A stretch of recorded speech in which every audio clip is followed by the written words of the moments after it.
Business, এই কথাটা শুনলে আসলে অনেকেই ভয় পায়। বিজনেস রিস্ক, আসলে আপনাকে রিস্ক নিতে হবে। আপনি বড় কিছু করতে গেলে অবশ্যই রিস্ক নিতে হবে। যতগুলো বড় বড় কোম্পানি আছে আপনার ছোট থেকেই শুরু করেছে এবং রিস্ক নিয়ে তারা কিন্তু এত বড় হয়েছে। সো আপনাকে অবশ্যই রিস্ক নিতে হবে। আপনার 1 টাকা পলিথিন সেল করেও কিন্তু আপনি যদি বিজনেস মার্কেটটা ধরতে পারেন আপনি কোটিপতিও হতে পারেন। সো আসলে প্রোডাক্ট কত বড়, অনেক কোটি টাকার প্রোডাক্ট তা না, আপনাকে বিজনেস করতে হলে যে কোনো ছোট আইটেম দিয়েও আপনি অনেক ভালো কিছু করতে পারবেন।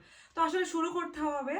তো আমাদের থেকে যারা মেনলি হোলসেলে প্রোডাক্ট নিয়ে সেল করতে চান তো আমাদের সাথে যোগাযোগ করতে পারেন। আমরা সকল ধরনের প্রোডাক্টগুলো হোলসেলে দিয়ে থাকি। এছাড়াও যারা আমাদের সাথে রিসেলারে আসলে বিজনেস করতে চান, আমাদের প্রোডাক্ট, আমাদের স্টক, আমাদের সব কিছু আপনি শুধু সেল করবেন, আমরা তার প্রফিট দিয়ে দেবো। সেভাবে কিন্তু আমরা বিজনেস করে থাকি আপনাদের সাথে। তো আসলে যে কোনোভাবে আপনার সুবিধা অনুযায়ী, আপনাকে সাপোর্ট অনুযায়ী আমরা আপনাকে সার্ভিস দিয়ে থাকবো। সকালে ভালো থাকবেন। আসসালামু আলাইকুম।